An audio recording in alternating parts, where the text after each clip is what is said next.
hacer una conclusión. Es hacer una conclusión respecto a esos dos términos, papel o pantalla. Y la conclusión la harán ustedes, yo les plantearé aquí algunas cosas y finalmente cada uno hará su conclusión, ¿no? La primera pregunta es, ¿cuántos de ustedes los mandaron por pasarles lista? Ya iban a levantar la mano, miren, ya vi algunos y algunas que sí. Espero que aunque vengan a la fuerza, no se vayan desilusionados de lo que vamos a platicar el día de hoy, ¿no? Lo primero, y que es muy importante para mí, es decirles que efectivamente yo salí de esta escuela. No les digo hace cuántos años, pues ya tiene bastantes años que salí de esta escuela. Orgullosamente mi trabajo profesional lo inicié egresando de esta escuela, ¿no?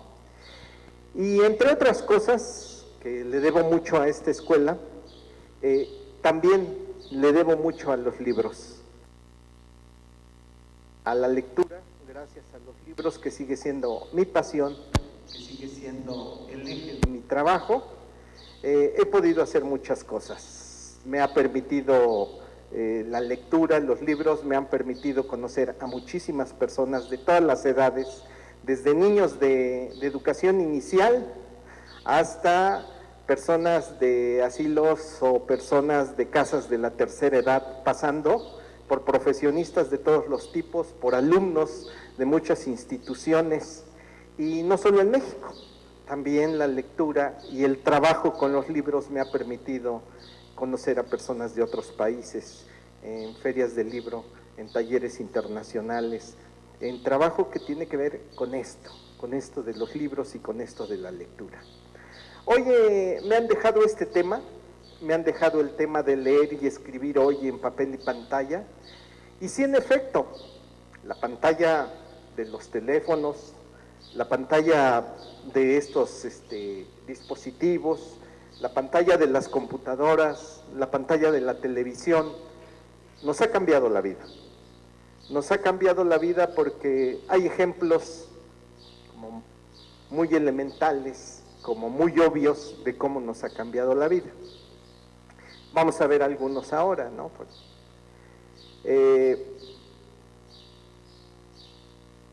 Díganme, ¿quién de ustedes se sabe de memoria 20 números telefónicos de su familia o de sus amigos? Levante la mano.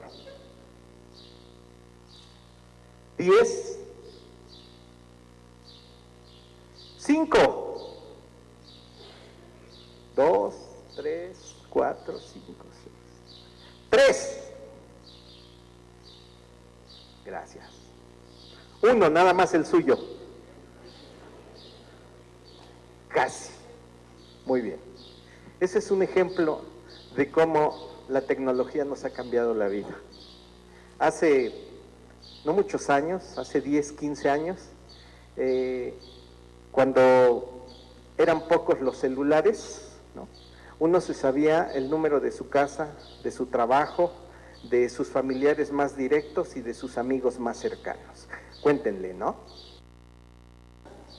El de la escuela, el de sus amigas, cuando menos eran 6, 8 números que se sabían de memoria, sin problema. Ahora no, si les preguntan de los que tienen a un lado, que seguramente tienen su celular o teléfono en casa, no se saben su número, pero tienen su nombre ahí anotado o su apodo. Y ya nada más le damos y lo vamos a llamar sin necesidad de aprendernos esos números. Bueno, sí, la tecnología sí nos ha cambiado, sí nos ha modificado y nos ha modificado mucho, ¿no? Fíjense que hace muchos años, cuando existía la radio y surgió la televisión, un invento ahora para nosotros muy común, decían los tecnólogos de entonces que la televisión iba a desaparecer la radio. ¿Desapareció la radio? Y luego vino después de la televisión, las computadoras. Y dijeron que con las computadoras y el internet iba a desaparecer la televisión y la radio. ¿Y han desaparecido? Y luego a través de la red, de internet, empezó a circular el asunto de la venta de libros. Y dijeron entonces que estos objetos que conocemos como libros iban a desaparecer, porque los podías leer en pantalla, ¿no? ¿Y desaparecieron los libros? 30 años después, los libros siguen respirando sanamente, ¿no? Y esos ejemplos que se han hecho, y vamos a ver algunos aquí, los podemos mirar en nosotros mismos. Pensando en libros, solamente en libros. Levanten la mano a quien le gusta más leer un libro en pantalla que en papel. Primero, a los que les gusta más leerlo en pantalla, sea de celular, de tableta o de computadora. Levanten la mano. Nadie. Entonces, ¿para qué damos esta conferencia? ¿Los que les gusta leer en papel? Gracias, bajen. ¿Por qué les gusta más leer en papel? ¿Qué se presta mejor? Para sacar ideas, para estructurar, ¿no? ¿Para qué más?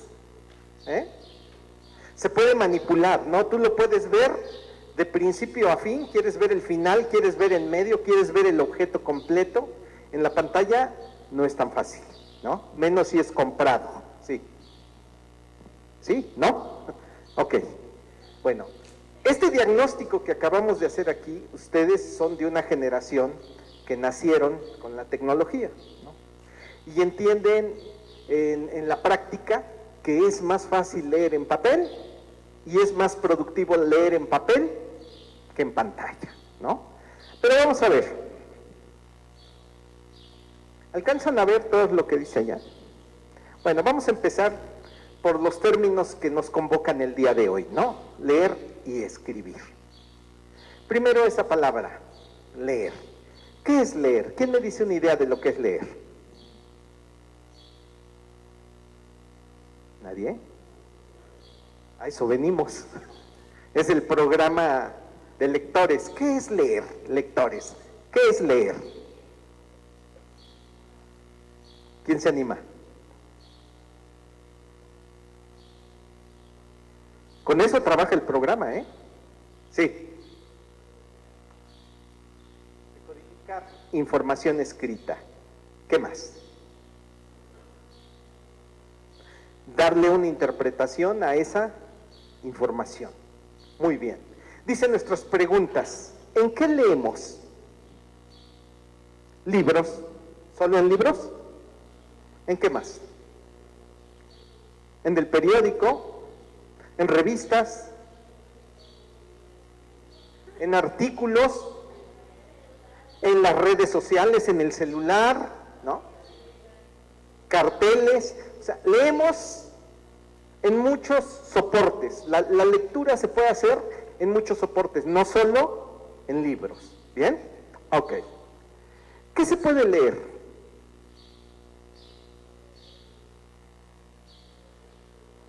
¿Texto? ¿Imágenes? ¿Texto e imágenes? ¿Son las dos cosas que se pueden leer? ¿No?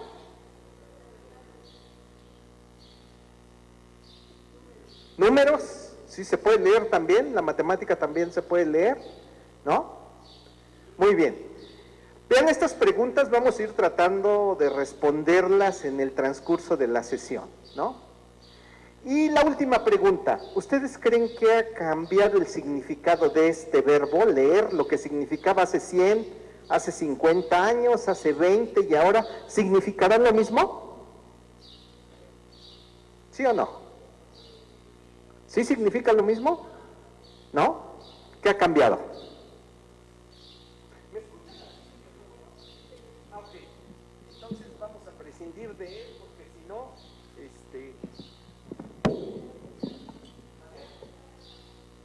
para la grabación no se escucha que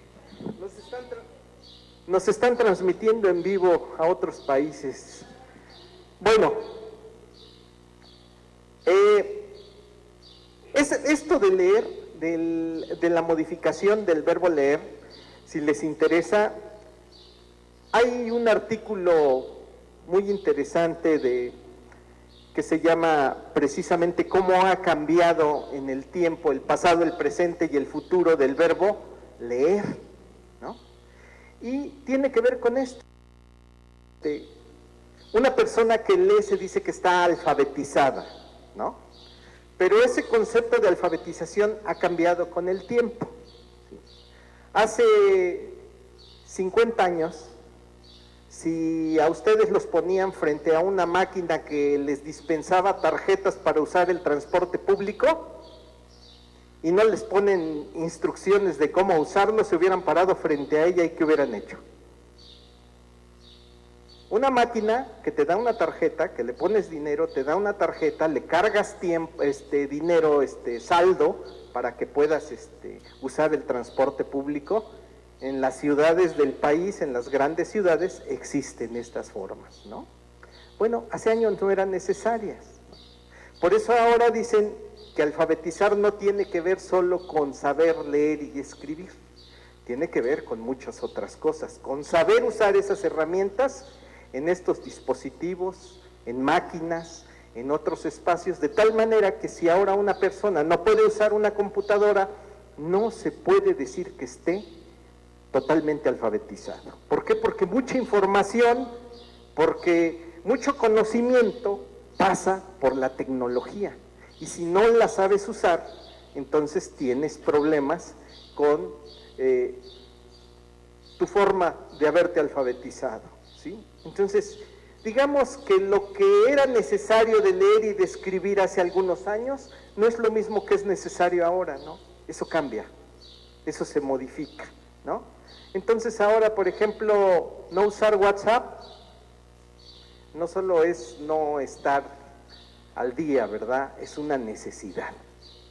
Y sobre todo, no saber traducir lo que escriben en el WhatsApp, que muchos dicen, solo Dios y ustedes lo entienden, pero al final solo Dios, porque ni ustedes le entienden qué quisieron decir cuando ponen ciertos mensajes, ¿no? Entonces, estar alfabetizado es entrar en estos códigos y en el uso de esas herramientas. Y estar alfabetizado hoy será una cosa diferente que va a significar dentro de 20 años la alfabetización. Va a ser una cosa que va a incorporar nuevas tecnologías, nuevos elementos a los que nos tenemos que acostumbrar. Nos tenemos que acostumbrar los que no nacimos con ellos, ¿no? El segundo término es escribir. Y mi primera pregunta es, ¿qué es escribir? Plasmar ideas con significado a través de ¿qué? ¿De caligrafía? ¿De signos? Sí, porque puede ser en la computadora, puede ser en papel, ¿sí? Muy bien. ¿Para qué escribimos? Para expresarnos, ¿para qué más? Para comunicarnos, ¿para qué más? Para informar, para transmitir ideas a otros, ¿no? Para recordar, ¿no? Si quiero recordar algo dentro de 15 días, lo pongo en un cuaderno, lo pongo en un papel, ¿no? Para imaginar, para soñar, o sea, escribir tiene que ver con necesidades específicas de los seres humanos, ¿no? Bien, dice, ¿qué se necesita para escribir? Lápiz y papel, ideas, lápiz, papel, ideas, ¿solamente eso? ¿Cómo? ¿Sin lápiz y papel no puedo escribir? Sí, ¿cómo? En la computadora, perfecto, ¿sí? Vean cómo entonces estas ideas de lo que significa escribir también se van modificando, ¿no? Y decían los cuentos futuristas que habría una época en que los niños verían como arqueología eso de que se escribía en cuadernos, ¿no? Bueno, ¿cómo se empezó el asunto de la escritura? Ahora lo vamos a ver. Muy bien, vamos a abrir un poco esta idea de nuestro concepto. ¿Qué ven ahí? ¿Una mujer? ¿Sí? ¿Cómo está la mujer? Arrodillada, como hincada. Ajá. Hincada sobre un... se está tomando la cabeza. Muy bien. Fíjense, el cerebro humano es un cerebro que está preparado para interpretar constantemente. Es decir, cuando te muestran algo que no conoces, que no está muy claro, lo que tu cerebro trata de hacer es interpretarlo, expresar lo que ves ahí a través de una idea que sí conoces. Bueno, ¿qué es lo que sí conocemos? La silueta de una mujer, ¿no? ¿Qué hizo nuestro cerebro? Rápidamente le empezó a buscar forma a eso. Rápidamente empezó a mirar qué es lo que había ahí en razón de lo que tienen registrado acá de sus conocimientos previos, ¿no? Entonces, un asunto del ser humano es que siempre está tratando de interpretar lo que tiene alrededor. Y cuando no lo conoce, cuando no sabe qué es, entra en conflicto. Entra en conflicto para tratar de explicar coherentemente las cosas que tiene enfrente, ¿no? ¿Y ahí qué ven? ¿Un edificio? ¿Solo uno? Muchos edificios. ¿Qué más? Personas. ¿Qué más? Letreros. ¿Qué dicen esos letreros?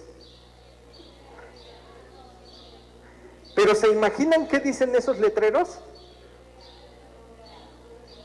Anuncios de comida, productos, ropa, ¿sí? ¿Y eso cómo lo saben? Por la imagen y por la experiencia que tienen. Ustedes tienen experiencia con el lenguaje escrito. Ciertamente, ese es un lenguaje, una lengua que ustedes no conocen, como está escrito ahí. Pero podemos suponer que nos están vendiendo cosas, que nos están anunciando cosas, ¿no? Que están promocionando cosas a través de esos letreros que están ahí. ¿De qué licenciatura son los alumnos y las alumnas que hay aquí? Primaria, ¿qué más? Preescolar, ¿qué más? ¿Nada más? Intercultural, muy bien. Cuando los niños pequeños de primer año de primaria o de tercero de preescolar enfrentan el lenguaje por primera vez, les pasa lo que les acaba de ocurrir a ustedes. ¿Qué saben los niños? Saben que ahí dice algo. Saben que se puede escribir, ¿no? No lo pueden leer convencionalmente, pero ellos tienen idea de lo que es la escritura, de que se escribe, y se escribe con un propósito. Esos letreros que están ahí, ¿qué propósito tienen? ¿Para qué los pusieron? ¿Para qué escribió la persona que escribió eso? ¿Para informar? ¿Para anunciar? ¿Para promocionar? ¿Para vender? Esos propósitos tienen los letreros que están ahí, ¿no? Muy bien. El lenguaje, para los de la licenciatura de intercultural, tiene una convivencia cotidiana en el sentido de que yo les voy a traer el día de hoy algunos autores que escriben en unas lenguas, en inglés, en francés, en alemán, en danés, ¿no? Y que ellos no saben español, pero hay quienes se han encargado de traducirlos para que los puedan conocer otros públicos. ¿Qué ven ahí en la imagen? Letreros. ¿En qué están escritos? ¿En árabe? ¿En ruso? ¿En inglés? ¿En japonés? ¿En chino? Están en chino, porque no les entendemos. Bueno, actualmente, por los medios electrónicos y por el movimiento de la sociedad, conviven muchos lenguajes con nosotros, muchos y diversos lenguajes, ¿sí? Diario, cotidianamente están conviviendo con nosotros tan diversos lenguajes. Muy bien, vamos a profundizar más en este asunto de la lectura. ¿Qué ven ahí? ¿Es una niña? ¿En la calle? ¿Es qué? ¿Es afuera de la tienda? La dejaron con una botella de agua. Muy bien, ahora la pregunta es, eso es lo que ven. ¿Por qué creen que esté esa niña ahí? ¿Está abandonada? ¿Se ve totalmente abandonada? A ver, vean. ¿Vive en la calle? ¿No? ¿Su mamá qué? Díganlo, hagan sus hipótesis, no hay problema aquí. ¿Está enferma la niña? ¿Por eso la dejan en la calle? ¿Apenas la abandonaron? ¿Está descansando? ¿Está olvidada? A ver, les voy a dar datos. Tiene una almohada, tiene una cobija debajo, tiene una cobija encima, ¿no? El gesto que tiene la niña, ¿se ve que esté mal dormida o eso? ¿No? Se ve plácida, se ve tranquila. Ahora, con esos elementos, díganme, ¿por qué creen que está ahí? Porque, sí. ¿Es publicidad para los colchones? ¿Sí? Es una hipótesis. Si fuera publicidad, ¿tendría que estar en un colchón? Sí. ¿Cómo qué mensaje te da?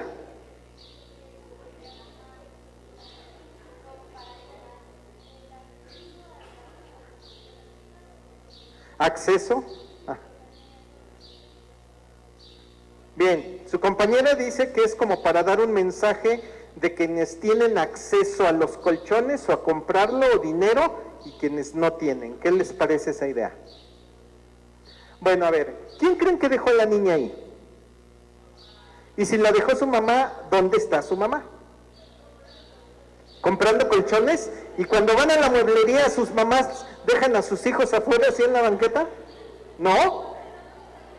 Cuando son muy pero los amarran, ¿no? La dejó. Entonces, ¿alguna otra idea? ¿Estará realmente abandonada? ¿No? Ha de estar por ahí. ¿Qué ha de estar haciendo su mamá? Buscando comida, trabajando. ¿De qué puede trabajar ahí su mamá? Pidiendo dinero, limpiando parabrisas. Oh, sí, claro. Y si tiene una botella ahí, ¿será de la niña o de la mamá? ¿Y por qué necesitará una botella de agua la mamá? ¿Por qué?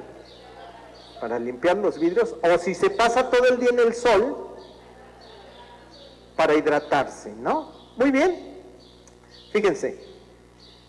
Vayan checando el proceso de profundización que se hace cuando vemos esta imagen. Primero, yo pregunté qué ven o qué hay ahí.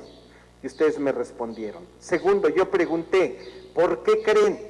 Y ustedes hicieron sus hipótesis. Tercera pregunta, ¿qué sienten de que esa niña esté así en esas condiciones ahí? Tristeza. ¿Qué más? Preocupación. Impotencia. Muy bien. Cuarta pregunta. Vean que las respuestas han sido diferentes y he tocado cosas diferentes de ustedes, ¿sí? Cuarta pregunta. Lo que se alcanza a ver de la izquierda a la derecha entre la niña y los colchones es un cristal muy grande que no cabe en la imagen. ¿Qué representa para ustedes ese cristal? Dijo su compañera. Una división, una barrera, ¿no? ¿Entre qué y qué? Entre una posición económica de quien sí puede comprarlo y quien no puede. Porque dentro de los colchones hasta ni caben separados, tienen que amontonarlos. Y afuera la niña está en el suelo. Esta fotografía la hizo una mujer de apellido Jampolsky, una periodista que hace fotografía. Díganme, ¿por qué creen que ella quiso que en su fotografía apareciera la niña en la banqueta acostada, la botella de agua, una buena parte del cristal y una parte de la tienda de colchones con muchos colchones adentro? ¿Por qué creen que quiso tomar esa foto donde aparecieran esos elementos? Para concientizar, ¿sobre qué? ¿Sobre qué los concientiza a ustedes? ¿Qué les comunica así? esa podría ser una, ¿no? Si lo ves optimistamente, dices, puedes dormir y no importa que no tengas el colchón. ¿Qué otra idea les da? De que no todos tenemos las mismas comodidades, ¿no? Ni posibilidades. ¿Algo más? Para valorar lo que tenemos y que nos quejamos además, ¿no? Ok, fíjense. ¿Había letras aquí? ¿Hay un código escrito ahí? ¿Y lo que hicimos fue una lectura? Exactamente. Estos procesos que seguimos para interpretar lo que está ahí fue una forma de lectura. ¿Qué es la lectura? La lectura es una forma de interpretación, ¿no? Y puede ser de un código escrito, pero no necesariamente. Aquí no tenemos escritura, pero tenemos un hecho y lo interpretamos ahora. Igual que en la lectura, necesitamos hacer lectura descriptiva. ¿Cuál es la lectura descriptiva? ¿Qué hay? ¿Qué ves? Lo que se ve a primera vista. Necesitamos hacer lectura inferencial, que es una lectura más compleja. ¿Qué significa? ¿Conocen la palabra inferencial? ¿No? ¿Qué significa inferencial? ¿Quién me dice? ¿No conocen este término inferencial? ¿No? Es parte de la lectura. Miren, lo inferencial es usar la información que sí tienes para deducir con lógica la información que no está. Por ejemplo, ¿alguien vio a la mamá? ¿Y cómo supimos que hay una mamá cerca? Eso es una inferencia, porque está la botella, porque está la niña, porque tiene almohada, porque tiene cobija y porque está en la calle, en una banqueta, suponemos que un adulto está cerca. ¿Sí? Es una deducción, pero con elementos de lógica. Esas son las inferencias. El otro asunto tiene que ver con la escala valoral de las personas. Cuando yo te pregunto, ¿qué sientes? ¿Qué sentirías si esa niña fuera tu sobrina o tu hermana? Cuando tienes que pensar en ese sentido, pues aplican tus valores, porque hay quien te puede decir, no siento nada, no me interesa, ¿no? Y entonces pensamos cómo siente esa persona, ¿no? ¿Qué valores tiene esa persona cuando te da ese tipo de explicaciones, ¿no? Y la última, la que vendrá en todos los programas de estudio, independientemente de que se cambien cada 4 o 6 años, la lectura crítica. ¿Qué es la lectura crítica? La lectura crítica no es aquella donde tú repites lo que el autor dijo. La lectura crítica es aquella donde tú emites un punto de vista a partir de lo que te propone el autor. Al final, algunos de ustedes oralmente emitieron un punto de vista, pero no dudo que cada uno tiene un punto de vista aunque no lo haya externado con nosotros, ¿no? Y la lectura crítica supone eso, supone plantearte un texto o supone plantearte un elemento para leer y que tú emitas un punto de vista al final, ¿sí? Eso es lo que están haciendo al final. Fíjense, abordamos 4 niveles de lectura: descriptiva, inferencial, valoral y crítica. Así que leer tiene que ver con esos procesos, ¿sí? Vamos a ver ahora ¿cómo se da eso? Con los niños, que nos importa también, ¿verdad? Bueno, yo pienso que nos importa.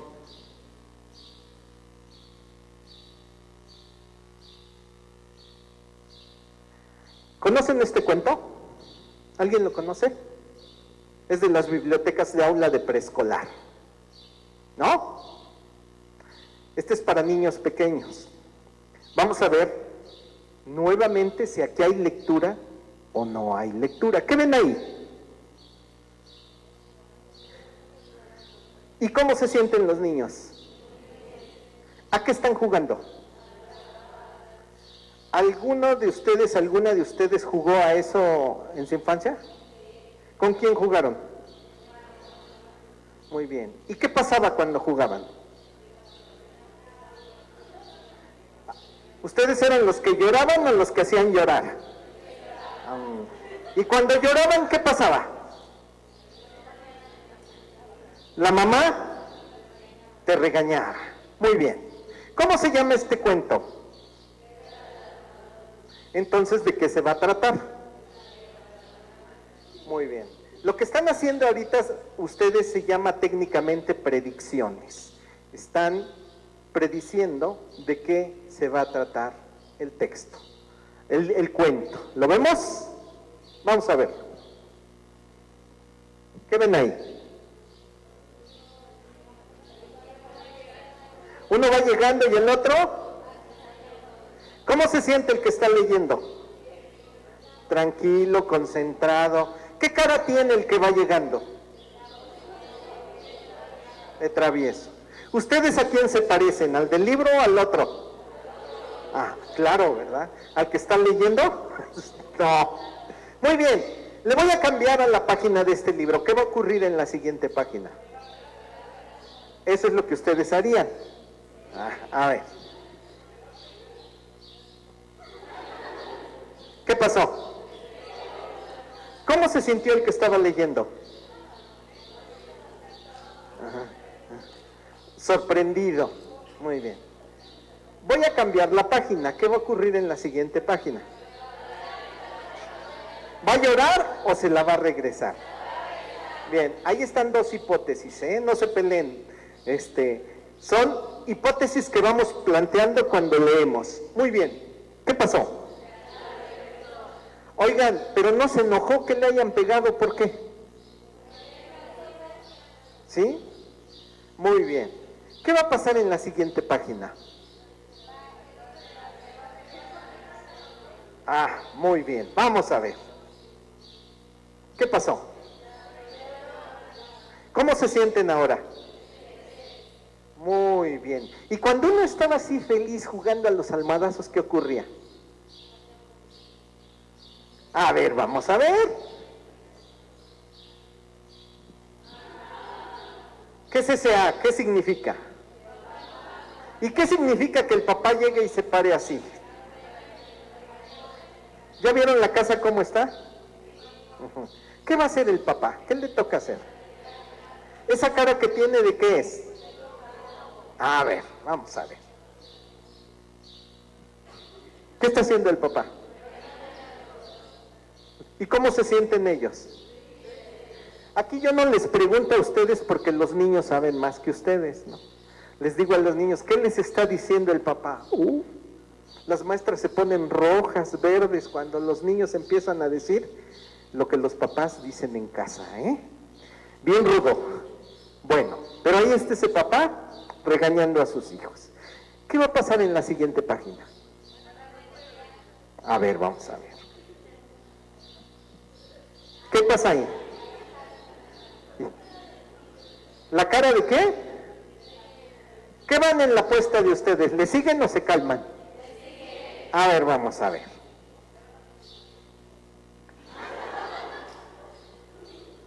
Fíjense que aquí les preguntan los niños si serían capaces de hacer eso y no todos, Y eso tiene que ver con muchas cosas, ¿no? Muy bien, vamos a ver cómo reacciona el papá. ¿Qué cara tiene el papá? ¿Y la expresión de los niños qué significa? ¿Sí? ¿Creen que se les pasó la mano? Vamos a ver cómo reacciona el papá. ¿Cómo reaccionó el papá? ¿El papá de ustedes es así? Bien, vamos a ver qué sigue. ¿Qué pasa ahí? ¿Cómo se llama el libro? Ahí está la guerra. ¿Pero qué creen? En la siguiente página se acaba el libro. ¿En qué se va a acabar?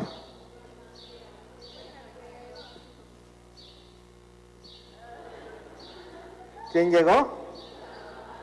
Y yo les pregunto invariablemente a los niños y dicen, y esa sí pega, no nada más engaña, Muy bien. Misma pregunta. ¿Había palabras escritas aquí? ¿Leímos algo? ¿Qué leímos? Un cuento, las imágenes. Muy bien.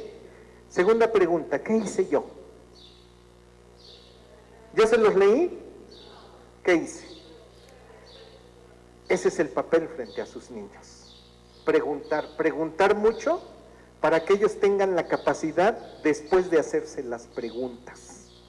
Muy bien, y ahora quiero que relacionen las preguntas que hice aquí con las que hicimos en la fotografía.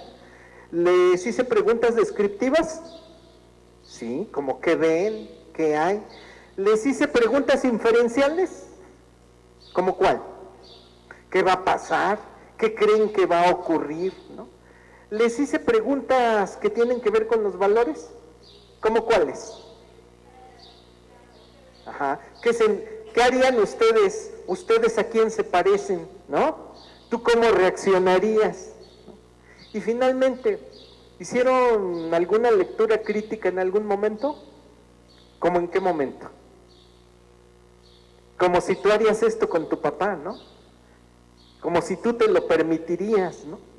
Ese es tu punto de vista, es tu perspectiva, ya no depende de la historia, depende de cada quien. Vean entonces, aquí ya no había una fotografía, aquí es un cuento completo, pero las preguntas siguen siendo las mismas. Y el asunto de leer no tiene que ver solo con letras propiamente escritas en cualquier lengua, no solo en español, ¿no? Tiene que ver también con interpretar mucho más en estos tiempos de la tecnología, que la lectura no se limita a las palabras escritas. Hay mucha imagen, tiene mucho sentido cómo están escritas las palabras, si son mayúsculas, si tienen una cierta tipografía, si están acomodadas de una manera o de otra. Todo eso tiene que ver en la lectura, ¿no? Todo eso abona para hacer una interpretación más compleja, ¿no? Muy bien. Vamos a complementar esto con un escritor que si pueden consultarlo, él hace trabajo sobre la lectura, que se llama Alberto Mange. Y esto es parte de un libro, yo saqué 2 párrafos de ese libro y que les quiero leer para complementar esto que estoy diciendo. Se llama La Última Página y dice así: leer letras en una página es solo una de muchas formas.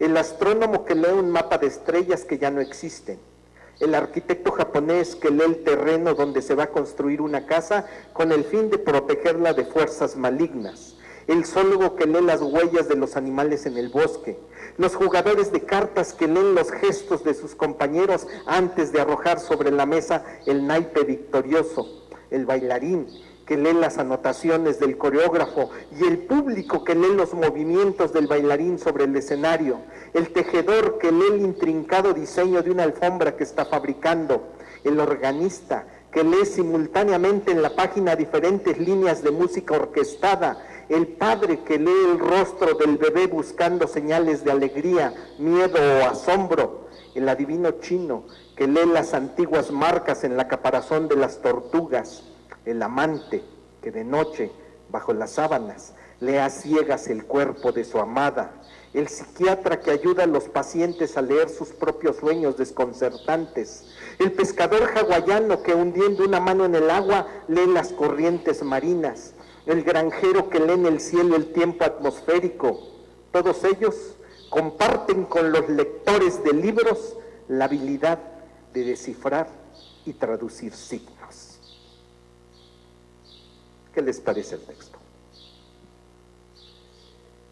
Bueno, entonces, la primera idea que nos llevamos es que leer no tiene que ver solo con letras. Leer tiene que ver con interpretar todo lo que tenemos alrededor. Y cuando ustedes abrazan esta profesión del magisterio y se paran aquí frente a un grupo, ustedes pueden leer la actitud, el rostro y la expresión de los que tienen enfrente.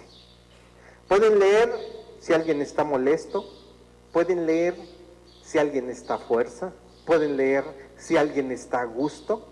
Y entonces esa tarea los maestros la tenemos que hacer sí o no, ¿no? Sí o sí.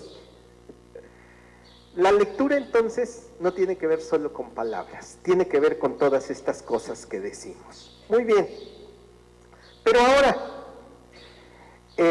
estamos hablando del asunto de la tecnología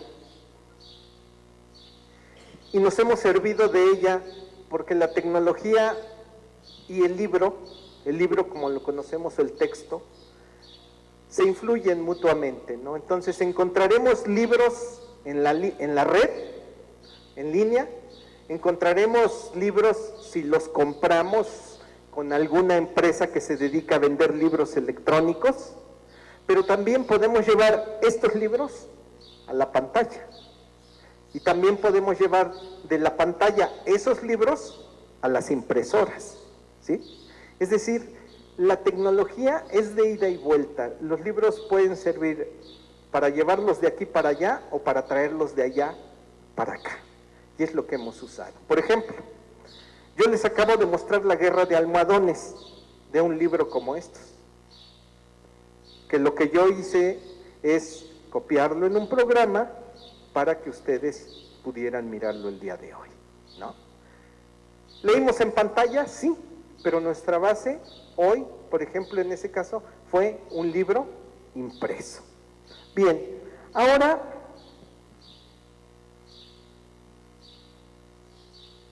vamos a ver si necesariamente los niños tienen que mirar los libros en una pantalla o tienen que verlos en vivo para producir ese proceso de interpretación, ese proceso de leer. Y como estamos hablando de papel o de pantalla, no hemos llegado al papel. Lleguemos al papel. ¿Quién conoce este libro? ¿Alguien lo conoce? ¿Qué ven en la portada los que alcanzan a ver? Una niña. ¿Qué tiene la niña? Un letrero. ¿Qué dice su letrero?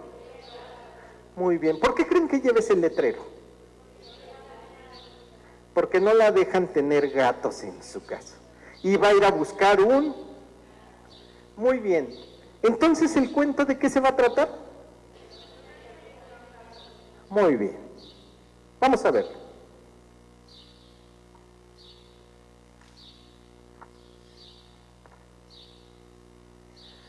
Jessie quería un gato. ¿Quién es Jessie? Todos sus amigos tenían animales domésticos. Algunos tenían animales grandes y otros tenían animales. A Jessie le parecía que era la única niña del mundo que no tenía ningún animal en casa. Y Jessie quería un gato. Su papá y su mamá siempre le decían que no. Los gatos les parecían asquerosos, horripilantes y chillones. Y entonces continuaban regalándole gatos de juguete y de peluche. Pero Jessie quería un gato de verdad. Entonces se le ocurrió una idea maravillosa. Reunió un montón de ropa blanca, lanuda, algodón y unas agujas y se encerró en su habitación. ¿A qué creen que se encerró en su habitación? Y se hizo un disfraz de gato. Después recogió toda su ropa y la enterró en el jardín. ¡Miau! Seré el gato de esta casa.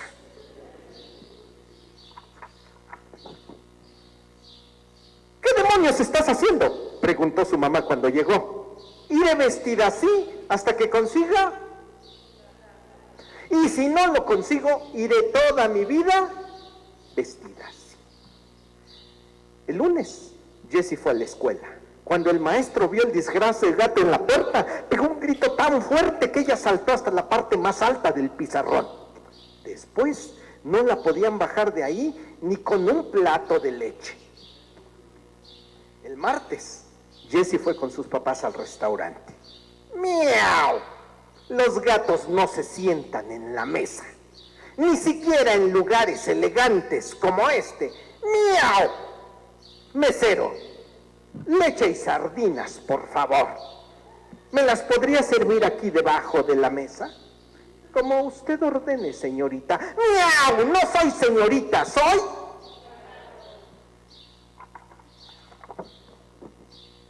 Cuando llegó la hora de bañarse, Papá tuvo que correr para atrapar a Jessie. Jessie, ahora tienes que quitarte ese tonto disfraz. No, hoy no me lo pienso quitar. No, hasta que tenga un gato. Y se acurrucó en el suelo de su habitación. A medianoche, un ruido espantoso despertó a papá y a mamá. Parecía como si 1,000,000 de cerdos estuviesen cayendo por la escalera y todos los vecinos golpeasen a la puerta de la entrada al mismo tiempo. ¡Miau! ¡Quiero un gato! Era Jessie en el tejado que maullaba. Dale un gato, dijo el señor Biggs, que era el vecino de a un lado. Dale un gato, se quejó la señora Fix. Esto no debería estar permitido, dijo el señor Fix. Dale un gato, dijo su mamá. Así pues, a la mañana siguiente, muy temprano, papá se levantó y fue a la tienda de mascotas. Escogió y compró un gato. Lo llevó hasta la puerta del cuarto de Jessie. Luego, sin hacer mucho ruido,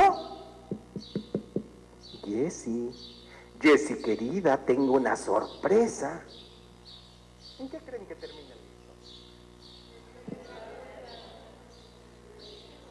Ay, cómo ven telenovelas. Jessie querida, tengo una sorpresa. Jessie abrió la puerta y dijo, ¡guau!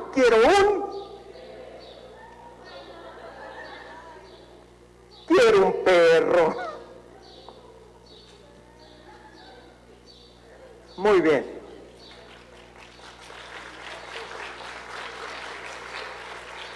A ver, aquí no hubo pantalla, aquí hubo papel y hubo palabra. Leer en papel. Muy bien. ¿Volvieron a hacerse preguntas de qué pasará, qué ocurrirá? ¿Volvieron a sentirse en el lugar de Jessie si les compraron o no alguna vez una mascota? ¿Tienen alguna opinión de Jessie? Bueno, volvemos a hacer lectura descriptiva, lectura inferencial, lectura valoral y crítica. Es decir, estamos haciendo interpretación independientemente de que no esté por medio en nuestras manos ni el libro ni la imagen, ¿sí? Se construye también, ¿no? Y los libros nos dan esa posibilidad, ¿no? Nos dan la posibilidad de imaginar. Y con los niños es así de maravilloso, ¿sí? Muy bien, vamos a seguir. ¿Saben qué es eso que está ahí? Una línea del tiempo. Ahí van a ser maestras y maestros, ¿verdad? Ok, muy bien. No importan mucho los hechos que estén ahí colocados como las llaves que tengo en la parte de arriba. Arriba dice, en las dos llaves, una dice prehistoria y la otra dice historia. Y está marcada ahí en 3,000 años antes de Cristo. ¿Qué determina en la historia de la humanidad lo que es la prehistoria y lo que es la historia?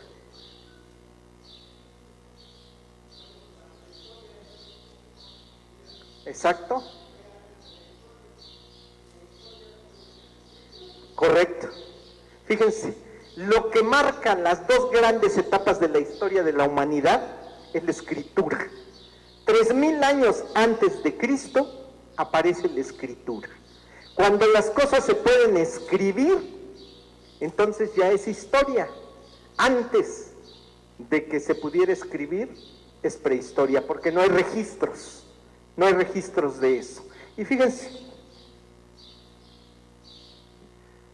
en los museos donde existe evidencia para hablar de 3,200, 3,000 años antes de Cristo, esa es la escritura que existía, la famosa escritura cuneiforme, que así la denominaron, ¿no? Así por el tipo de escritura que era. ¿En qué escribían? En tablillas de arcilla, exactamente, ¿no? Queda muy lejos de lo que hacemos ahora con la escritura, ¿verdad? Un poco de que ya no vienen a la escuela con su cincel y con su piedra para hacer sus apuntes, ¿no? Ok, hace 3,000, 3,200 años antes de Cristo es cuando surge la escritura, y este es un ejemplo que está en uno de los museos europeos, de las muestras que tenemos de las primeras escrituras de grupos humanos, ¿no? Y por supuesto que no es en español, ¿verdad? Bueno. Esos brincos que dio de las tablillas a la piedra, de la piedra al cobre, del cobre al papiro, del papiro al papel, ¿sí? Con el invento de Gutenberg, que fue la imprenta, ¿no? La imprenta sirvió para pensar en masificar el conocimiento y difundirlo en la humanidad, ¿no? Pero finalmente, fíjense, los primeros escribas, los que escribían en tablillas, no eran los mismos que leían. Unos escribían y otros leían. Unos leían y otros interpretaban. Es decir, esto de la historia de la lectura es un asunto muy interesante. La lectura normalmente se hacía en voz alta, hasta que un hombre encontró a un sabio famoso de nombre San Agustín y lo vio frente a un libro, pasando sus ojos sobre las letras en silencio. Y le preguntó, ¿qué estás haciendo? Estoy leyendo. ¿Leyendo? Pero si se lee en voz alta, no se lee en silencio. ¿Cuántos siglos tuvieron que pasar para que el hombre pudiera leer en silencio? Es decir, estos fenómenos que les estoy contando han pasado en todos esos miles de años que tiene de historia la escritura, hasta llegar a dispositivos como el que tenemos aquí enfrente, ¿no? Por eso de repente uno puede estar hablando aquí, los demás pueden estar mandando memes o chateando con sus celulares mientras uno habla, ¿verdad? Se pueden hacer esas dos cosas simultáneamente, ¿no? Ok, y llegamos entonces a las escrituras más cercanas a lo que nosotros conocemos, ¿no? Ese fenómeno, ¿por qué puse esa escritura? Porque en efecto ustedes trabajan con niños y el asunto de cuando un niño enfrenta el lenguaje escrito, así lo enfrenta como ustedes. Y de paso yo quiero decir lo siguiente, ¿cómo podrían leer lo que está ahí? Sabiendo los significados de qué.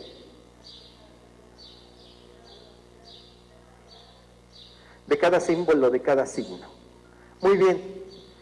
Fíjense, ¿y eso se podría hacer haciendo planas de letras? Claro que no, ¿no? No es el proceso que se sigue para aprender a leer, ¿no?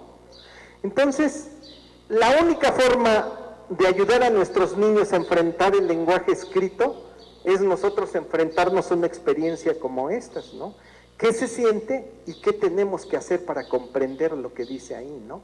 Para descifrar lo que dice ahí e interpretarlo, ¿sí? Bueno, ese es el proceso que se hace con la escritura, ¿sí? Con la escritura tal como la conocemos.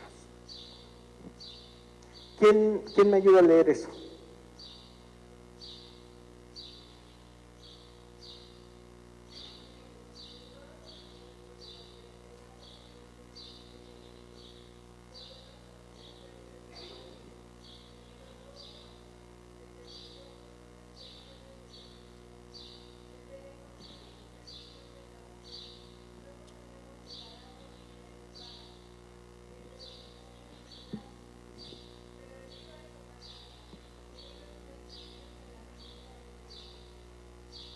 Muchas gracias. Dice Jorge Luis Borges, que es el autor de este texto, que para él el invento más maravilloso es el libro, porque unos te hacen más fuerte, otros te hacen más rápido, pero el que te hace capaz de soñar y de trascender es el libro, el lenguaje escrito, ¿no?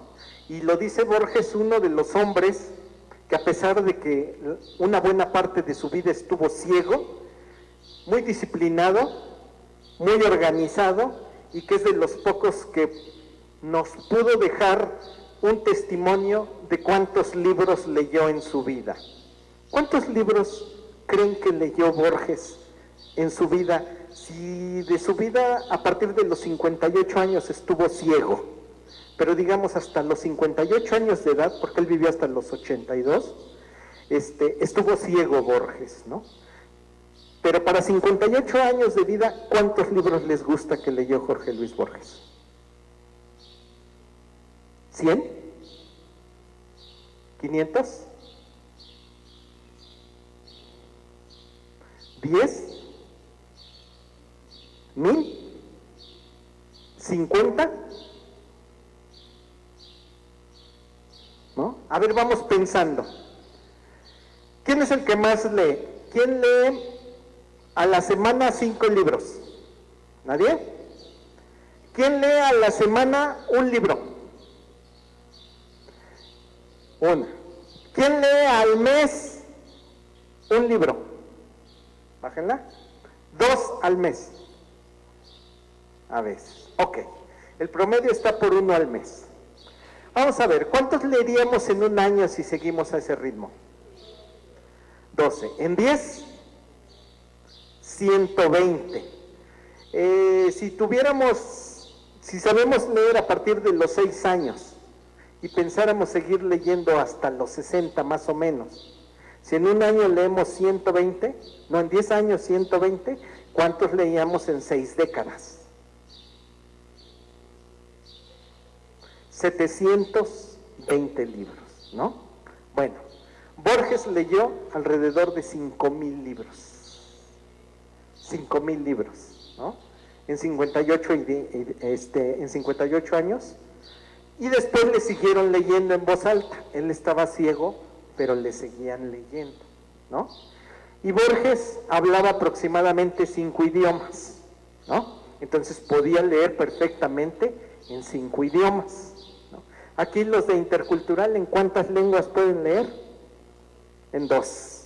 Empezamos por 2, ¿no? Ojalá que sean más, ¿no? Muy bien. Borges dice esto, y lo dice con mucha razón, ¿no? Uno de los mejores lectores que ha tenido la humanidad nos dice que el invento más importante del hombre es el libro. Aprovechémoslo, ¿no? Muy bien. Ahora, en términos de discutir estos asuntos de la pantalla, ¿no? Los millennials, ¿sí saben quiénes son los millennials? ¿Quiénes son? ¿Cómo? ¿Ustedes son millennials? ¿Por qué?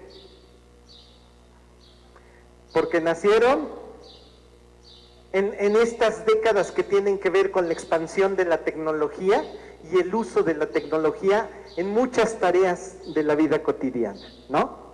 Pero fíjense, este intelectual, Mark Prensky, crea 2 términos. Dice que hay nativos digitales e inmigrantes digitales, y tiene un libro sobre ese asunto. Yo le agregué el tercero. ¿Quiénes son los nativos digitales? Los que nacen y la tecnología ya es de uso común o cotidiano, ¿no? O sea, ahora pueden ver niños de 1 año y medio que usan un celular. Y yo, por ejemplo, mis asesores de tecnología son mis hijos, ¿no? O sea, cuando algo se me atora que es muy común, les pregunto cómo se hace esto, cómo se hace lo otro, ¿no?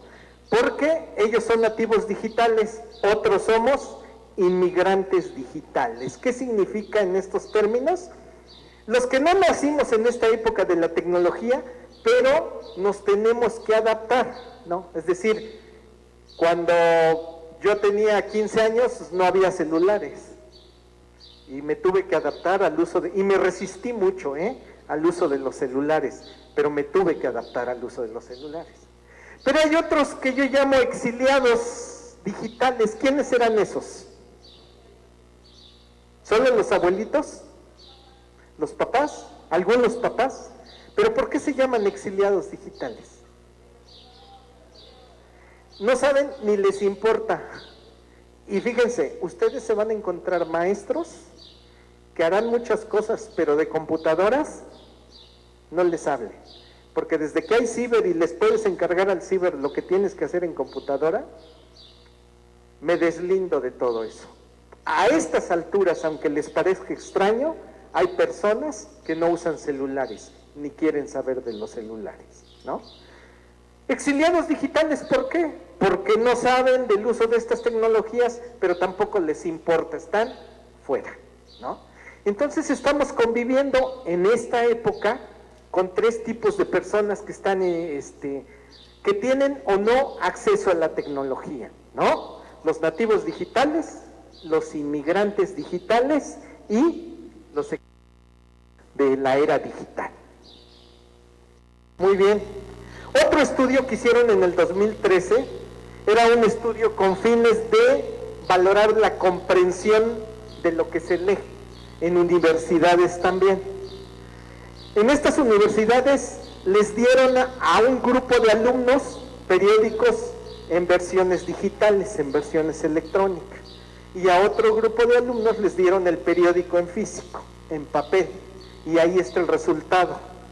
La evaluación de la comprensión de los alumnos de los dos grupos resultó mejor en los que habían leído en papel. ¿Por qué? Por las mismas razones que ustedes me dijeron. La pantalla cansa más rápido, la publicidad de la pantalla distrae más, los colores de la pantalla distraen más y permiten estructurar menos. Y esto son estudios hechos con millennials, no lo hicieron con inmigrantes digitales como yo, lo hicieron con alumnos que nacieron con la tecnología, ¿no? Estos son los resultados. De tal manera que, después de mirar esto, ¿ustedes consideran que el libro está por desaparecer, el libro como lo conocemos? No, está muy lejos todavía de desaparecer. Muy bien.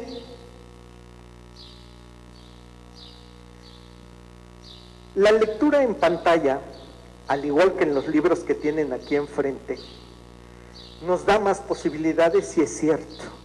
Porque ven ustedes la cantidad de información que tiene, que no necesariamente tiene que ver solo con la palabra que está ahí escrita. Ahí juega la imagen, el color de las letras, la tipografía de las letras y la forma en que están acomodadas las letras.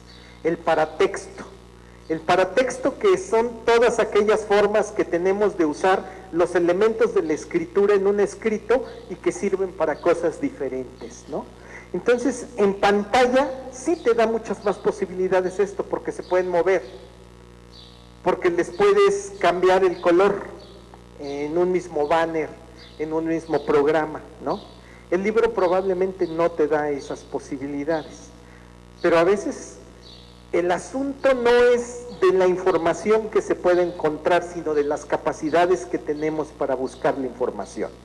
Si ustedes le dan en San Google, que resuelve todo, ¿no?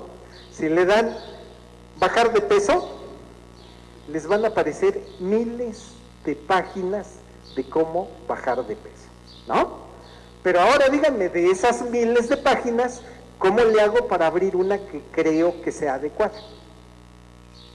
Bueno, para eso se necesitan herramientas de análisis, herramientas para tomar esas decisiones. Eso exige la tecnología. Exige que estemos preparados para buscar la información correcta, ¿no? O para buscar la información más analítica, más crítica, ¿no? Porque te puedes perder en un mundo de páginas que no te van a llevar a ningún lado, ¿no? Ok. Bueno, las redes sociales nos dan la posibilidad de comunicarnos, entre otras muchas, ¿no? Estos que son los memes, ¿no? No importa qué tan grande sea tu casa, qué tan nuevo es tu carro, qué tan grande sea tu cuenta de banco, nuestra tumba va a ser siempre del mismo tamaño, ¿no? Y ustedes encontrarán muchos en las redes sociales, pero que para interpretarlos requieren que manejes el código, que manejes el contexto de lo que te están hablando, ¿no? Y que puedas hacer una interpretación de porque si un meme tiene como protagonista Arjona, y entonces dicen que hay teléfonos inteligentes, le ponen abajo, existen teléfonos inteligentes para compensar con algunos, y ponen la foto de Arjona, ¿no? Tienes que saber quién es Arjona para poder entender lo que dice ahí debajo. Si eso se lo pones a un lector japonés, probablemente no le diga mucho, ¿no? Bueno, las redes sociales, los teléfonos, las tabletas, las computadoras, nos permiten todo este tipo de comunicación y que vale la pena en la medida de que pueda ser una información que te ayude a crecer un poco más, ¿no? No a mantenerte en el nivel de exigencia de las herramientas que tienes para interpretar, ¿no? Sino hacerla más compleja, ¿no?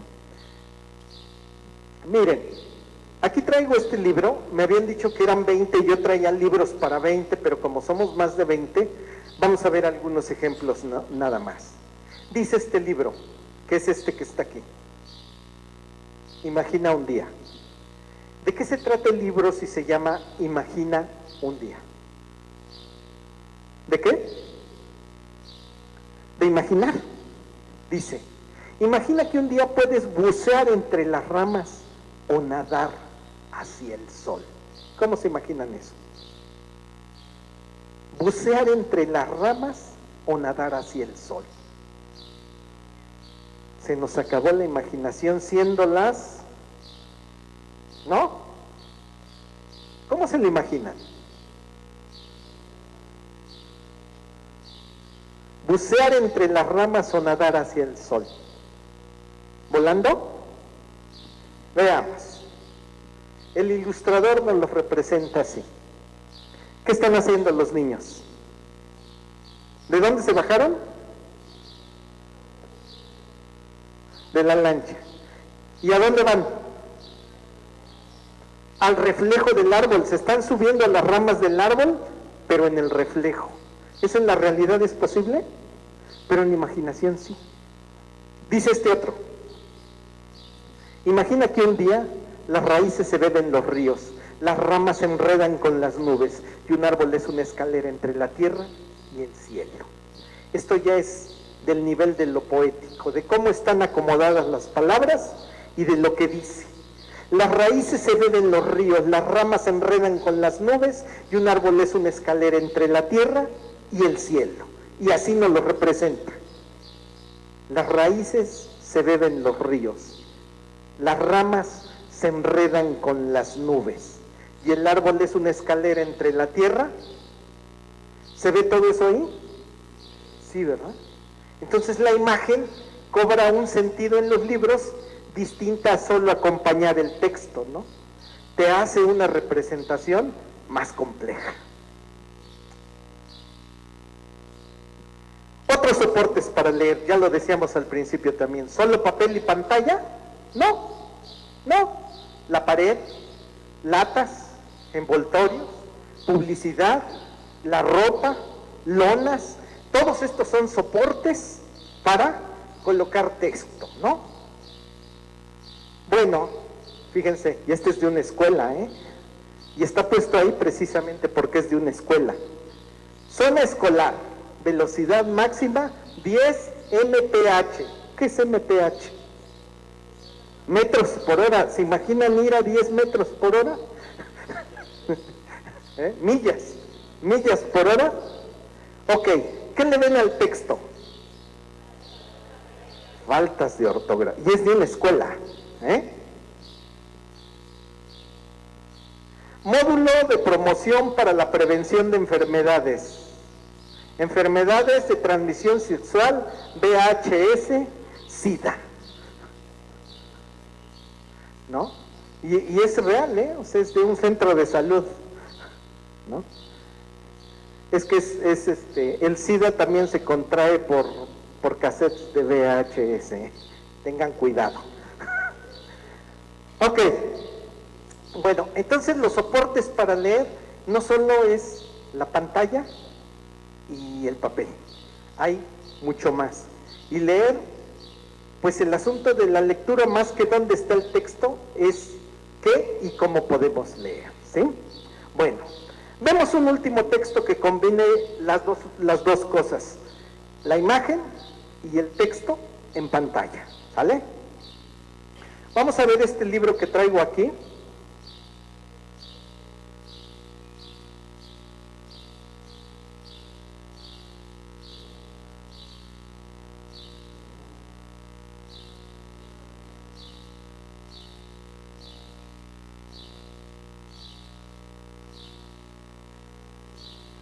Bueno, me voy a poner aquí para que lo puedan ver. ¿Alcanzan a ver de dónde están?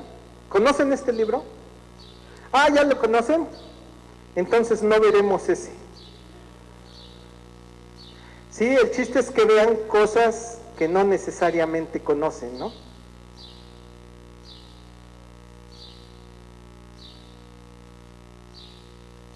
¿Este lo conocen? Bueno, vamos a leer a David McKee, que se llama Los Conquistadores, y que para los de la licenciatura de Intercultural y todos los demás va muy bien. Vamos a verlo. Si se llama Los Conquistadores, ¿de qué se trata? ¿De una conquista? ¿Qué es una conquista? ¿Mandé? ¿Tomar? ¿Adueñarse de algo? Oigan, y entonces cuando dicen que alguien las conquistó, ¿se adueñaron de ustedes? ¿Ah? ¿Sí? ¿De su corazón nada más? ¿No? Bueno, vamos a ver. Había una vez un país muy grande gobernado por un general. La gente de ese país creía que su manera de vivir era mejor. Tenía un ejército poderoso y un cañón enorme. De vez en cuando el general salía con su ejército a conquistar otros países. Esto es su bien, decía. Así podrán ser como nosotros. ¿Qué ven ahí?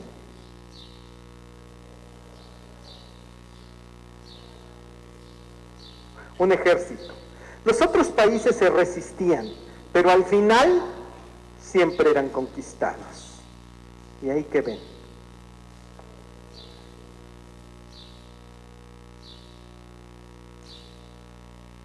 Llegó un momento en que el general gobernaba ya todos los países, excepto uno.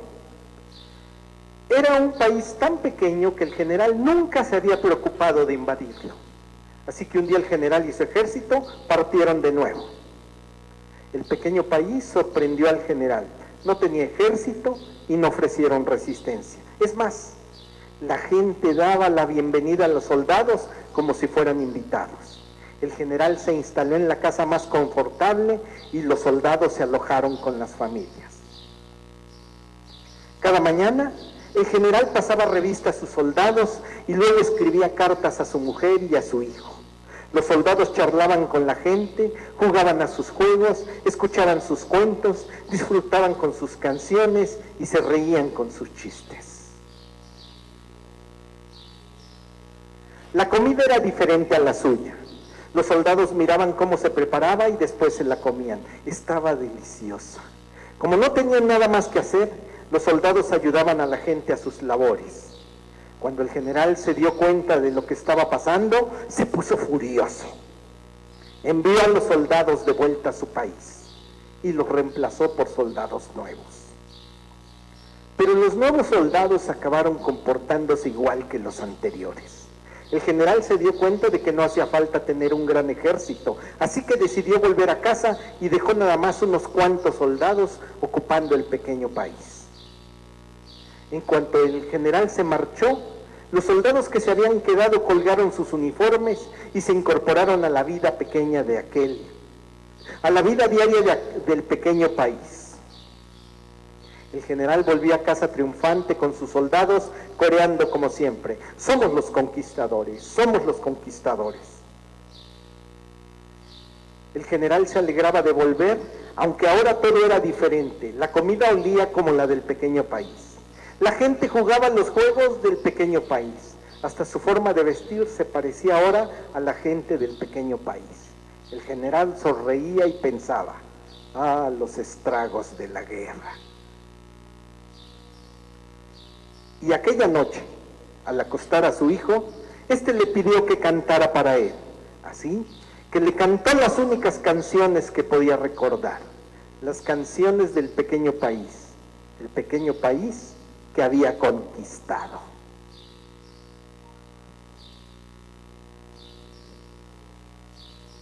Muy bien, el asunto del libro de papel y el asunto de los libros en la pantalla son esas batallas y esas conquistas que se dan de a ver quién puede más. y no es cierto que uno pueda más que nosotros. Con los diagnósticos que hicimos aquí en el grupo, con los elementos que yo les planteé de unos estudios, ¿creen ustedes entonces que con el tiempo se leerá más en papel o más en pantalla? ¿Qué creen? En papel. Que finalmente el papel y la pantalla son solo dos tipos de soportes que hay, como ya lo vimos, para leer. Hay muchos otros. Y que lo importante a lo mejor no es si el papel o la pantalla, sino leer. Y más importante que solo leer, es leer críticamente. Es ser capaces de hacerse preguntas para hacer inferencias, ser capaces de involucrarse para expresar e interactuar con nuestros valores y las lecturas, y ser capaces de tener una opinión de lo que leemos, un punto de vista, una lectura crítica, que finalmente, no importando el dispositivo, lo que importará es lo que nos deje, lo que nos llevemos o lo que nos haga ser mejores o crecer más, ¿no? Ese será el propósito, independientemente del soporte de la lectura que cada quien escoja o que cada quien prefiera. Por el momento, seguimos prefiriendo el papel, ¿no? Pues muchas gracias, y si tienen preguntas,